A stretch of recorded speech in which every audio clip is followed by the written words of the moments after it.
Assalamualaikum, halo para sahabat semua.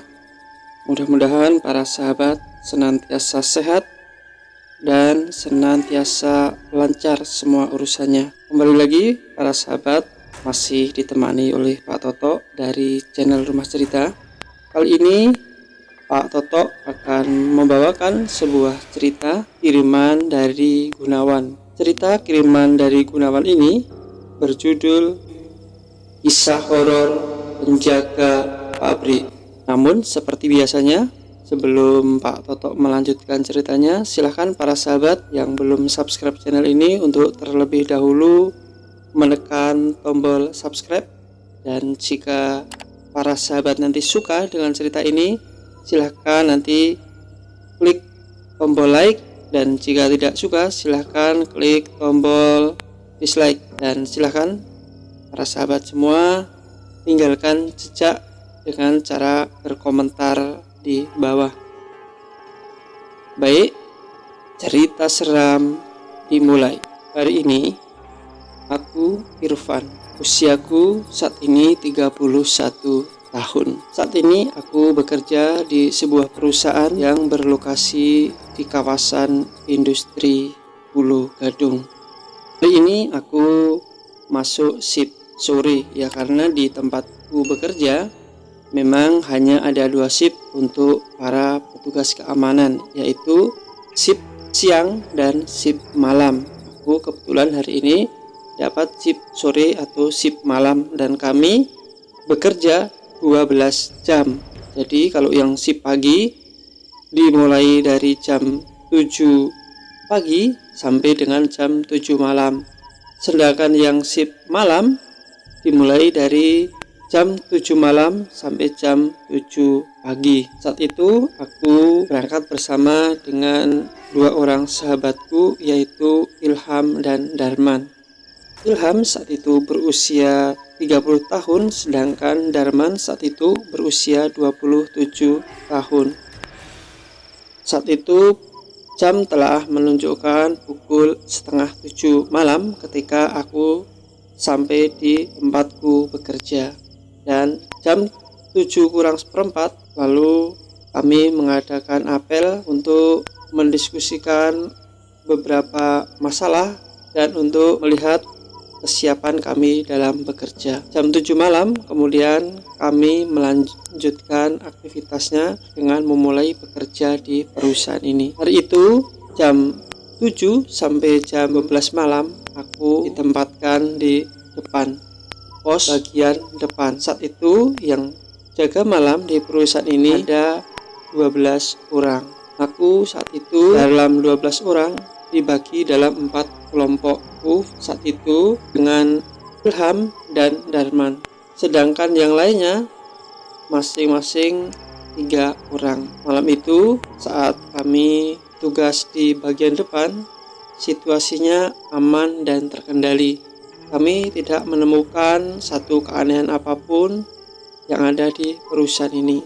Dan kejadian aneh mulai ketika pimpinan tugas keamanan merolling kami untuk pindah tempat tugas. Saat itu aku ditugaskan untuk berjaga-jaga di samping perusahaan. Tempat yang kami jaga saat itu adalah gudang barang jadi. Kebetulan malam itu malam Jumat Pahing. Di samping gudang itu, saat itu aku dan kedua orang temanku duduk di situ, dan terkadang juga kami berpindah lokasi ke beberapa titik yang lain untuk memastikan situasi di perusahaan ini aman terkendali. Sebenarnya untuk masalah aman, aku pikir perusahaan ini cukup aman karena perusahaan ini dikelilingi oleh tembok yang tingginya sekitar 5 meter, sehingga kemungkinannya sangat kecil untuk orang dari luar bisa masuk ke perusahaan ini tanpa melewati pintu bagian depan. Namun demi memastikan semuanya aman terkendali, kami saat itu 3 orang berjalan memutar di sekitar gudang barang jadi.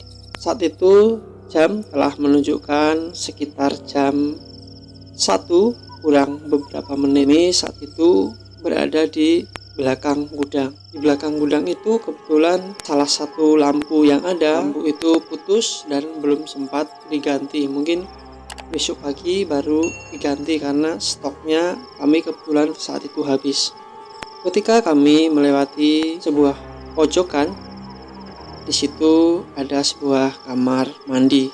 Kamar mandi samping ini biasanya dipergunakan oleh para petugas keamanan jika memutari perusahaan ini. Karena untuk staf dan karyawan yang lain memang kamar mandinya ada di dalam bangunan. Dari kamar mandi itu aku mendengar seperti ada suara orang yang bersenandung di dalam kamar mandi. Namun saat itu aku agak bingung karena saat itu Ilham dan Darman masih ada di dekatku, sehingga kemungkinannya sangat kecil ada orang yang masuk ke kamar mandi. Karena jika saat ini ada orang yang melakukan shift malam, maka pasti orang itu ada di dalam gedung. Namun karena saat itu aku ingin memastikan, aku segera mendatangi kamar mandi itu serta dengan Irfan serta dengan Ilham dan Darman. Dan ketika aku masuk ke kamar mandi itu, di situ aku tidak menemukan siapapun. Suara orang bersenandung itu pun saat ini sudah tak terdengar lagi. Pan, tadi suaranya jelas banget, kemana ya? Oh, ini hantu ya, kita diprank sama hantu, kata Ilham. Aku saat itu hanya tersenyum saja. Sebenarnya untuk rasa takut sih enggak juga, karena saat itu kami bertiga. Dan kebetulan di beberapa lokasi memang terang benderang, hanya di kamar mandi saja yang lampunya agak redup. Saat itu aku kemudian menyusuri samping gudang. Aku berjalan ke arah depan dan dalam jarak sekitar 30 meter saat itu aku kembali mendengar ada suara orang bersenandung dari dalam kamar mandi. Saat itu aku meminta Darman untuk memeriksa lagi di dalam kamar mandi, namun rupanya Darman saat itu nyalinya mulai ciut. Aku malas ke sana, yuk sama kamu, Ilham, kata Darman mengajak Ilham. Rupanya si Darman ini agak takutan juga kalau dia harus datang sendirian ke kamar mandi. Maka Ilham dan Darman segera berjalan menuju ke kamar mandi, sedangkan aku saat itu berdiri sendirian di tempat itu. Saat itu Ilham dan Darman ketika ada di kamar mandi, mereka bilang kepadaku dari jarak jauh dengan melambaikan tangannya, dan itu adalah satu kode bahwa di tempat itu tidak ada apa-apa. Namun rupanya kini giliran aku yang dikerjai oleh makhluk itu. Saat itu aku mendengar ada seseorang yang sepertinya berdehem di belakangku dan batuk-batuk. Namun ketika aku menengok ke belakang, saat itu aku tidak mendapati siapapun yang ada di belakangku. Apes batinku, kok gini amat sih. Dan Ilham dan Darman, pada beberapa detik berikutnya aku lihat mereka berlari ke arahku. Van, tunggu Van, tunggu, kata suara Ilham. Saat itu aku menyadari bahwa mungkin kedua orang temanku ini mengalami sesuatu sehingga mereka tampaknya dalam kondisi yang ketakutan. Van, ada hantu di dalam kamar mandi. Ada perempuan barusan aku lihat di dalam kamar mandi. Ih, horor banget. Ilham.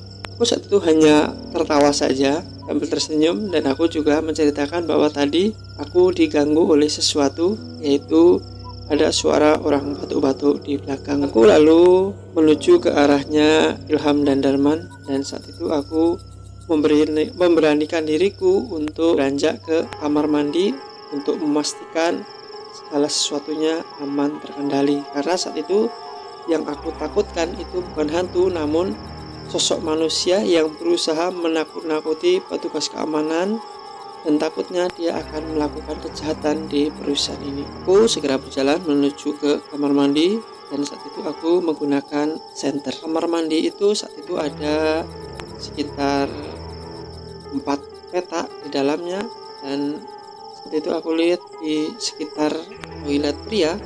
Aku juga saat itu tidak melihat siapapun. Namun saat itu aku agak bergidik karena saat itu aku melihat lampu yang ada di kamar mandi untuk wanita, lampunya terus berkedip, dan pada detik berikutnya aku mendengar ada suara yang begitu nyaring dan membuat bulu kuduku berdiri. suara itu adalah suara wanita. Aku hafal kayaknya ini suara hantu kuntilanak yang sering aku dengarkan di YouTube gitu. Jadi suaranya seperti yang sering aku dengar di YouTube, suaranya seperti itu. Aku kemudian mengajak temanku untuk ke depan. Udah ke depan, ini udah nggak beres, jangan di sini, ke depan. Aku kemudian beranjak untuk meninggalkan tempat itu dan menyusuri samping gudang barang jadi. Tak berapa lama kemudian aku telah sampai di depan.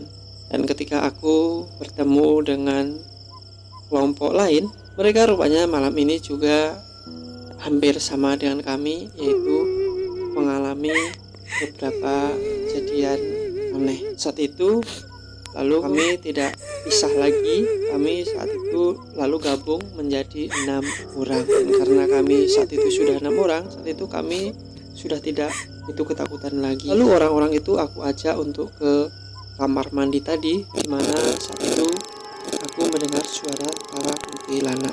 Namun karena mungkin orangnya banyak, setelah aku sampai di kamar mandi saat itu aku tidak menemukan apapun, bahkan suara tawa itu pun saat itu sudah tidak ada. Aku lalu diajak oleh kelompok itu untuk datang ke tempat di mana mereka tadi ditakut-takuti oleh hantu juga. Dan di tempat itu aku sudah tidak menemukan apapun. Namun saat itu aku masih mencium bau anjir seperti bau bangke. Baunya sangat anjir dan saat itu aku buat mual-mual karena baunya nggak enak banget.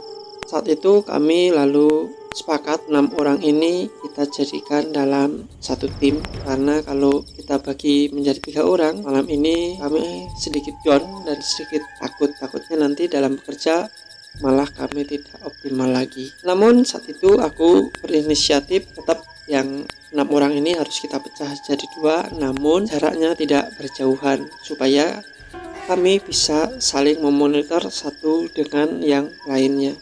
Malam itu lalu aku mendengar suara ribut-ribut dari dalam gudang bahan jadi, dan ketika aku menghampiri di dalam gudang, saat itu ada 2 orang karyawan gudang yang seperti kesurupan.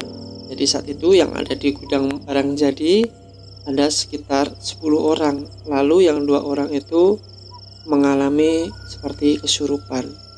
Dan orang yang kesurupan ini akhirnya bisa disembuhkan oleh salah seorang temanku yang kebetulan dia mempunyai pemahaman tentang agama cukup bagus. Saat itu jam telah menunjukkan pukul 3 pagi. Aku yang merasa bahwa situasinya sudah aman lalu mengajak beberapa orang rekanku yang saat itu semuanya berjumlah 6 orang untuk keluar dari gudang.